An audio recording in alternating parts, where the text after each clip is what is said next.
Now, we have something that we focus on, which is our core skills. Now, in any training program that you do, whether it's with us or with anyone else, these 15 commands are the general commands that your dog will learn. And they teach all of these, whether it's in a group class, whether it's over a series of group classes, individual private lessons. These are our basic commands that we know. Now, what we focus on here at the Barking Dog is something that, keep it simple. I like to call it the Lego method, where Legos come in 4 or 5 shapes and they just come in a variety of colors. Keeping it as simple as possible gives your dog success, but also gives you the human success. A lot of dog training that you'll find out halfway through generally is that it's not just training the dog, it's also training the human counterpart. Our focus when we teach any of our basics or core skills is that you and your dog have a good relationship. We want to nurture that human-animal bond. So the way we do that is by giving you simplistic goals and skills that allows you to have that and encourages that. So let's break this down. In our core skills, there's body focus, our leash work, duration commands, recall commands, and general disengagement.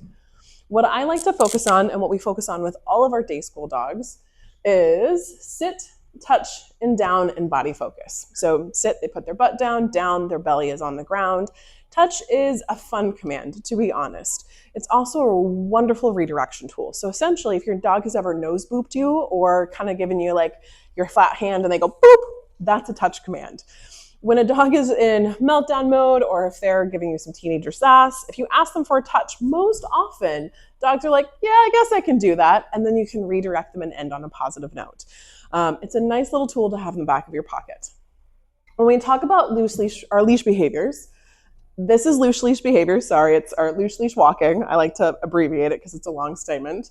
Heel and off leash. What we teach you with your dog and what we teach your dog essentially is a modified heel. Now, what I mean by a modified heel is that a traditional model of heel is that their ankle, front ankle, is in line with your front ankle. So this teaches the dog more based off of kind of the concept of a loose leash, where it doesn't matter if it's a traffic handle, a 4-foot, 6-foot, or 30-foot leash, there cannot be any tension on that leash.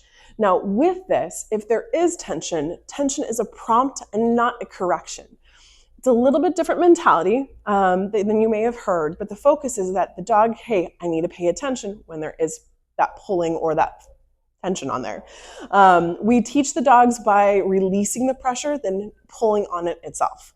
Again, let me say that again. Dogs learn by the release of tension, then tension in and of itself. A lot of times you'll see those dogs, and it doesn't matter what gear they're in, and they're pulling and they're pulling and pulling on a walk. And they're like, I don't know, every gear I put them on, they're always pulling. Well, the dog has learned, if I pull, I get to the thing I want. Doesn't matter what's on their body. So what we teach the dogs is pulling is asking for attention from the human or the human asking attention. So it is a two-way street. It is an active form of communication. So we teach them this. We also teach in duration commands. Now, again, in traditional models, wait, stay, and place are 3 very distinct, very structured commands. We teach generally only one. That is place.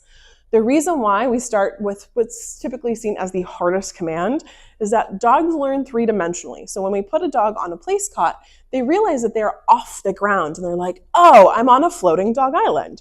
So we teach them there first, and then we teach them on multiple objects. So it's not always, I have to be on my place cot. It can be, I can be on my place cot. I can be on the bed. I can be on the rug. I can be on the chair or the rock in the walk in the park, or it can be on the ground. Place is put my butt down and I don't move. Now, a special thing to note about this is that dogs don't get to come out of place until they were released. So there is a set key term that gets them off of that place command. So that way, no matter where you are, your dog knows that they can't come off. Now, this can be something as simple as an okay, or it can be something as simple or a little bit more structured as like release or free or break. We generally teach okay because that's what us as humans are more comfortable with and will naturally mimic. But we can structure it based off of what your needs are. Now we also teach a recall command. Now what you're going to notice behind me is that there's a command called name game within recall and disengagement. So name game is we teach the dog One, the importance of their name. We load it as a command, but also we make it a game and fun and play learning for the dog. We'll talk more about this in another video, but with name game, it's teaching the dog that sitting and looking at the human when I hear my name is a command. It's also come to me and sit right in front of me. So the dog is learning, Fifi, she comes running and looks right at you. Yes, this is what we want. Now, where it plays into disengagement is it's also leave the thing you were doing and come to me. So she's sniffing or looking at birds, she's sniffing at her food bowl. Fifi, she looks at you and comes and sits in front of you. So it's a good foundation of focus. Now, just to deviate a little bit, we also teach this in play. So it's called play disengagement. So this is where their name, so we're playing tug and we're doing circles and we're going up and down and we're having a blast, and I'm gonna stop and I say, Fifi, and I wait. And in that pause, she's thinking, what am I supposed to do? She'll try to tug, she'll try to chew on the thing, and eventually what will happen is we teach the dog, I spit that thing out, I sit and I look at the human. So while it is a recall of come to me, it's also we teach in context of I stop the play, I put a pause button, and I focus. So it's a really amazing foundational command in their name. But going back to the recall aspect, generally you'll be taught a come and an emergency recall in most training programs. We just focus on a general come command or recall command. The reason why is that we want that to be an end-all be-all. While an emergency command can be used or utilized in different situations and different clients, which we can teach, we want to make sure that recall is kind of proofed to where if I say, Fifi, come, she turns around and comes right back to you. It doesn't matter what's happening around you. We want to load it as a high value. Now, we also have disengagement. So disengagement, we've kind of talked about the name game. Drop it and leave it. So I love dogs. Obviously, I'm in this profession, but I love them because sometimes they're a little bit like the letter of the law.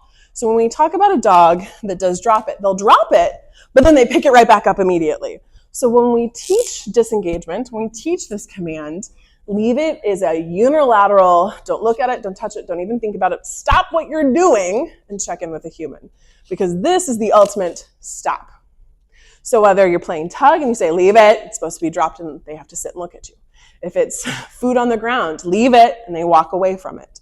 If it's a dog barking on a leash, leave it, they disengage and go with you. It's all about that disengagement of lose your focus, disengage your focus, and focus on what we're gonna do next instead. This also helps with play. This helps with whether it's a positive thing or a negative thing. Leave it is a unilateral pause or stop. Now, with all these core skills, so sit, touch, down, heel, place, recall, name game, and leave it are your core commands here at the Barking Dog. When you just focus on those and you practice them in different combinations, you will not only have a well-trained dog, but also a well-mannered dog. Skills are something that have to be compounded and practiced. So if your dog understands these, you'll be able to pretty much get along through life in any capacity. Now, there are some nuances in dog training. I wish it was just as simple as saying sit and your dog would do it. So I wanted to go over a few key terms for you. Thresholds, you'll hear us say often, hey, we worked on your dog's thresholds today, this is what we're working on. Thresholds are distance, distraction, duration, and environments. Now, you'll often hear trainers talk about the 3 Ds. That's where these live. But it's important to remember that we're not just always in a training room, we're not always at home. We have multitude of environments that we take our dog in. Multitude of environments of the dog park, the local park, the Home Depot, a training facility, at home, at a parent's home or grandparent's home or friend's home. We want your dog to be comfortable in all environments and to be able to do their core skills no matter what. And we build these at a different time. Again, going back to the levels or the Legos idea, we build these individually and then we start combining them together. The harder the threshold, the more difficulty is for a dog to really problem solve through it. But that's where you have really proofed behaviors, where there's proof of concept the dog can do it. Another thing to note is your markers. So we have a positive, negative, and release. Now there are fancy terminal markers, duration markers. There's a lot of nuanced in training, but for human client understanding and for your success, my goal is to make sure that you have success almost day one, if not sooner as possible. But by the end of your program, you'll have these tools under your belt. Positive, you can use yes or good.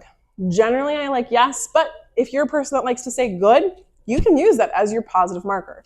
This is letting the dog know, yes, they did it correctly. This moment was a good decision. Negative marker, a lot of times when we talk about negative marker, people think it's a punishment, but really what it is nope, you made the wrong choice. Nope, we're not going to focus on that. No, or nope. Generally, we'll use or nope. It is again, something to pay attention to when you have this.